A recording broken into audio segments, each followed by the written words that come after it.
been a horse trainer for over 15 years.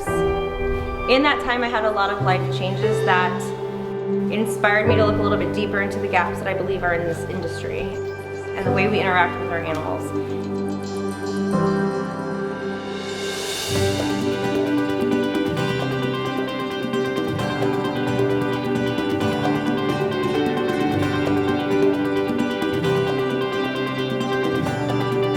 What I found is that they have been huge in being able to help people shift their perspective, completely shift their energy, and really thrive in their relationships.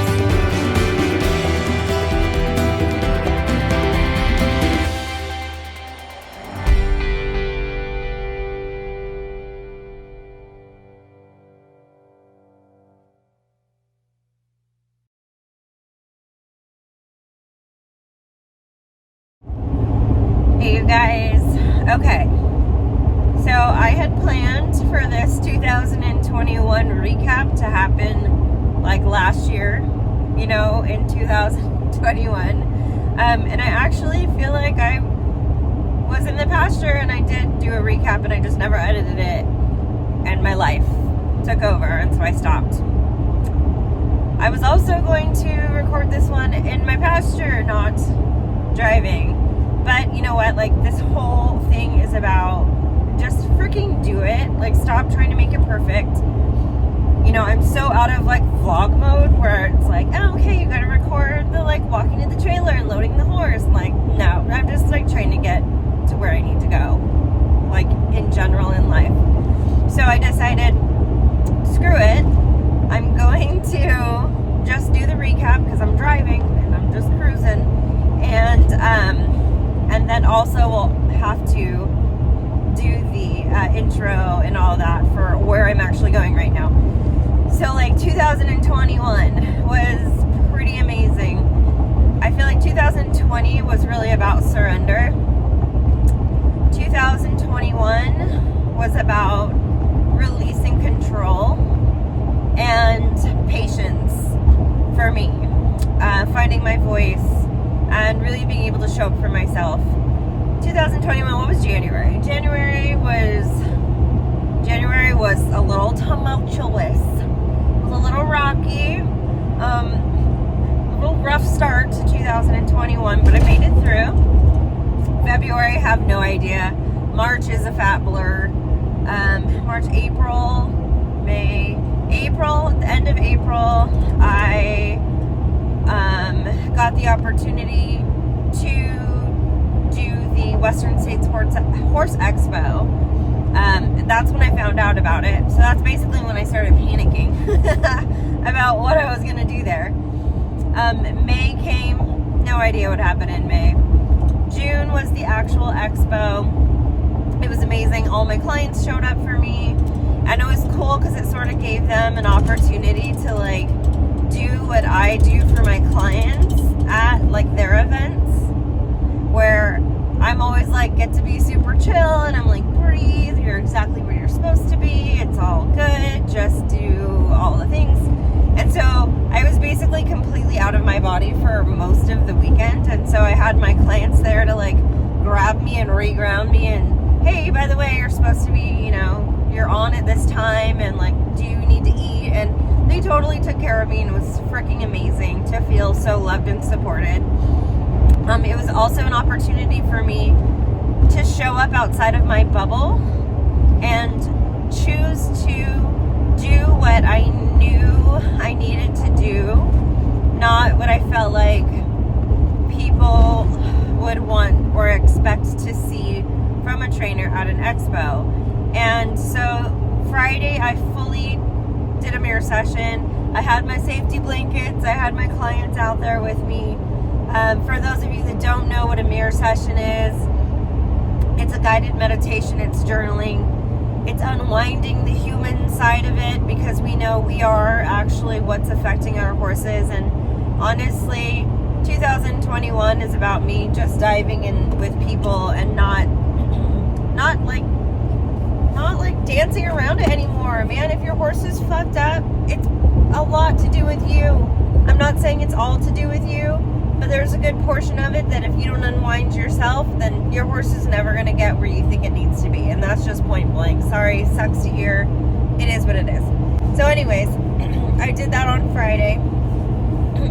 And Saturday I got a little, I should do something that looks like horse training. It was a little disconnected. I mean, people still enjoyed it, but I could feel that I was sort of all over the place. Multiple other challenges did happen on that Saturday. You know, like ex-husbands being there, ex-boyfriends showing up. It was a little intense, I'm not gonna lie, but it was this whole like, can you stay centered and grounded in chaos? Thank you, universe. That was great. Appreciate the like lesson. That was awesome. Check that one off the box.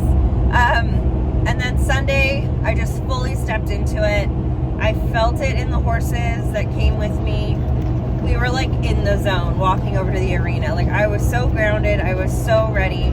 I pulled volunteers from the audience to experience it. I had the volunteers out there in tears. The audience was in tears. I took the entire everyone through the meditation. It was on point. The feedback I got was amazing. So it was just another testament to me staying in my truth, doing what I know I'm supposed to be doing, whatever that is. It evolves rapidly. Sort of why I'm doing this vlog again. After I got back, literally the day I got back, I went to Sedona to do a journey, like a retreat type thing, with an amazing woman named CARISSA Schumacher. She's a medium. She is fantastic, and I'll say from the moment I did the introductions and she tapped right into my father's energy, I probably would have been skeptical through the rest of the event if she had not have done that, and maybe that's why it needed to happen for me. But told me things that I didn't know, that I didn't even get to confirm until I came home and I let my mom and my aunt, who is his sister, listen to the audio. And they were crying and like, oh my gosh, that's crazy. So she's amazing and intense. She actually just came out with her book, Transmissions of Freedom, where she channels YESHUA. Definitely not getting into that right now. We'll stick to the horse world, even though it's all connected. Got back from Sedona, literally, I think it was like maybe a month after that, I got invited to go to a clinic with Carrie Lake at Warwick Schiller's place. That was magical. She helped me unwind something that was sort of stuck with my own horse, and me having to show up in front of my peers that were also in the clinic and sort of just be naked and be like, hey, you know what? Like, I do this for a living and I can't freaking halter my horse sometimes. Like, if I'm in the pasture, sometimes he's like, nah, like, you're not going to put that thing on me. So what did I do when it was my turn to go? I like walked into the arena with like other trainers watching and body workers and these talented professionals, and I took the halter off and was like, basically dropped my clothes and was like, sometimes my horse doesn't let me catch him. And so it was this moment where I really needed to step into my vulnerability, and I felt very held and very seen. And of course, this huge lesson came through with that she gifted me with, and it was that you need to release responsibility. I've released responsibility for my human clients and their experience. I'm just here to hold the space, create the container. It is you doing the work and the healing for yourself. It is not me. But I was not doing that for the horses. It was me, like, I have to help the horses. I have to do this for the horse. So it was this last, like, trudging up of that piece for me that she enlightened for me. And of course, once I really understood that concept, he walked over to us, put his nose in the halter while we stood there. Duh. Of course, no one videoed it, so, but it happened. I have witnesses. After that, I think July or August, we did a co-creation with Sandy Vreeberg, who is a Masterson magical ass woman, and Susan Fay, who's the author of Sacred Spaces.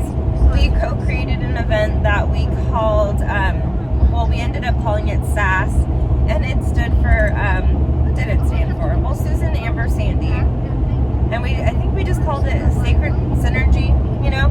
And so we so, and then we had 6 participants, and you know, they worked their magic on the horses, and I had a hard time figuring out where I fell in, because the work I do didn't really mesh well with where they were taking the people, and I could go there too, but they were already doing it. So it was this little bit of this identity thing for me, which is still actually happening, but I think I'm sorting it out, where I was like, where's my space in this? And it was the people. It always goes back to the freaking people. So the horses for sure, but so I ended up spending much more time unwinding the beliefs of the people around their horses, why their horses were in the space that they were at, how could they help their horses by helping themselves.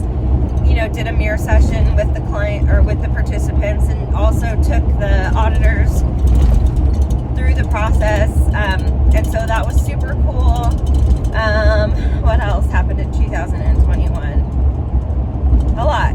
I mean, those are the main things, so I don't want to go on and on, but those are like the big things that happened.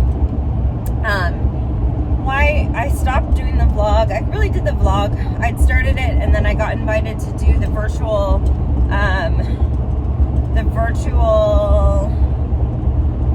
what is it called? I have no words. Expo, the virtual expo in 2020, because it wasn't happening live.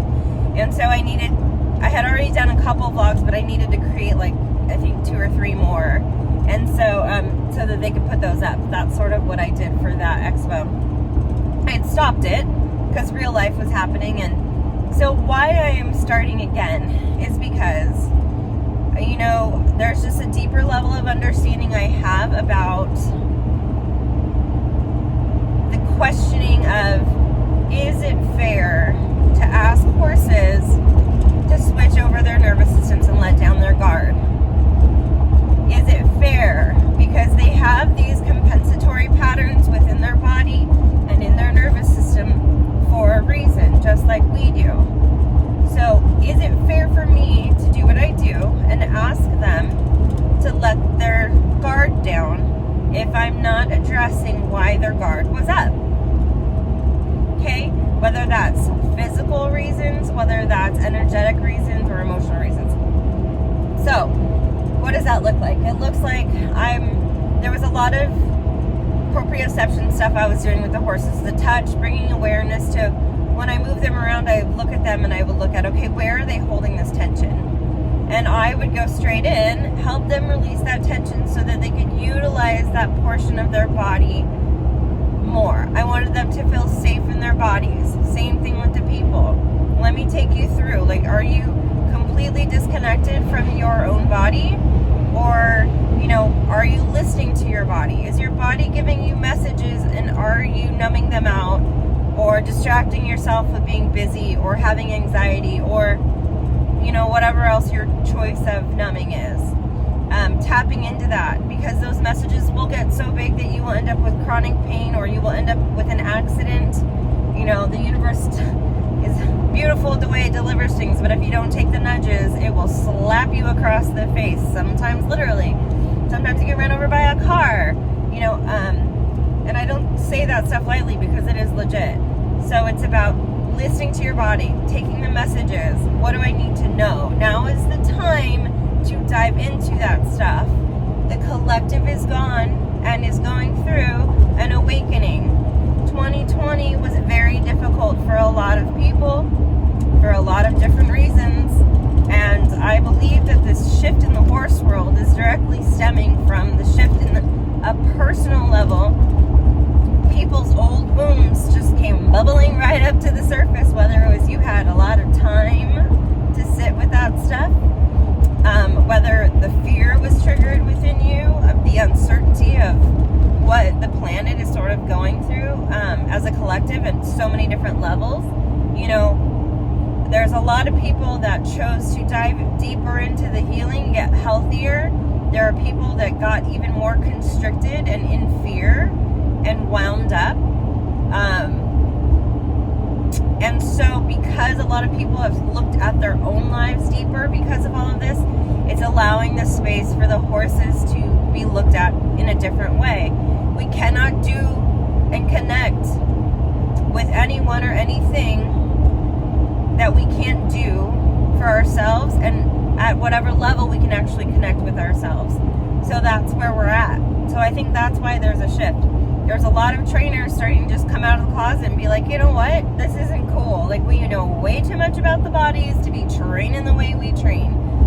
I, really delved into the trauma piece of it. I had interviewed a couple of somatic experiencing therapists, people that were trained in that therapy, before I knew what that was. And so I read Peter Levine's, two of them actually, and understood the somatic piece, understood how the way we are training is literally exactly the formula you use to inflict trauma onto mammals, humans, horses, mammals. And so it was like, oh God, okay. Re-examining, okay, what are my actual practices as a trainer? Looking at that, how do I shift that? Am I doing what's best for the horse's highest good? Then, diving into the body. Is it fair for me to ask these horses to release this physical tension in their body, not knowing or understanding why it was there to begin with? What is this pattern of tension that they're holding? Why are they holding it? Because if you're not going to address that, you just leave it the fuck alone, because their bodies are doing what they need to do. And if you ask them to let go of that and don't address why it's there, that is not fair. So, which leads me actually to where I'm going, but that's a different vlog. So that's sort of what set me on this path of, I have been doing this for a very long time, you guys. And I'm going to tell you, if you are not constantly questioning what you are doing and where you are at, you are not evolving, you are not growing.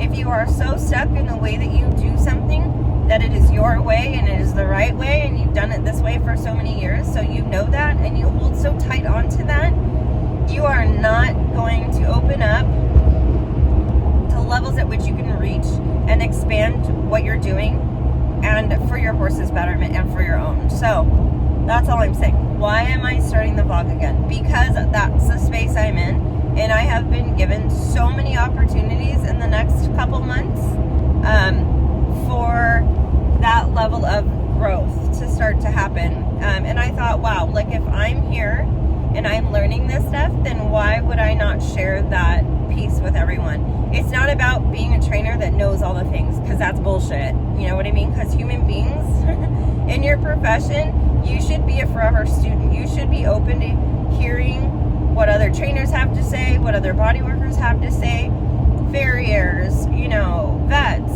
holistic workers, like whatever that looks like. You need to be open. You need to use discernment to what is right for your horses and you, what feels right in your body, before you implement these practices.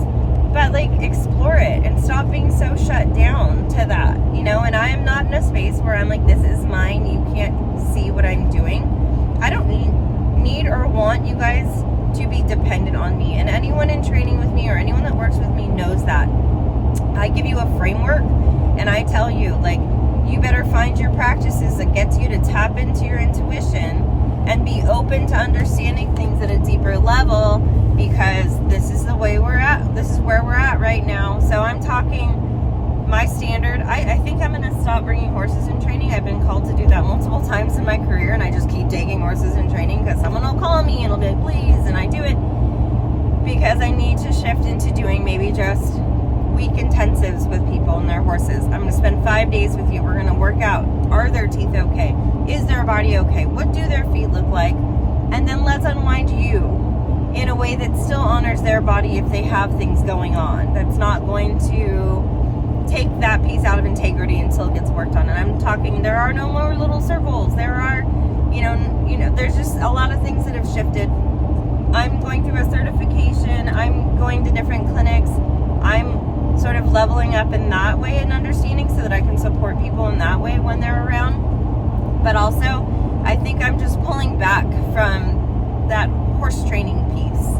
I want to do the unwinding of the human with your horse. The connection piece is what needs to happen first and foremost. And then I can also give you these understandings of, okay, and here's what else is going on. So address that stuff, address your own shit, and then you guys can come together either with me or another trainer, however that looks. But these are the two foundational things that you need to sort out.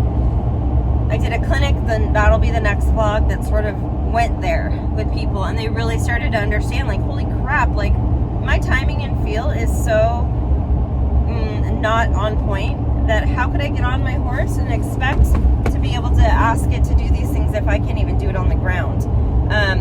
So stuff like that.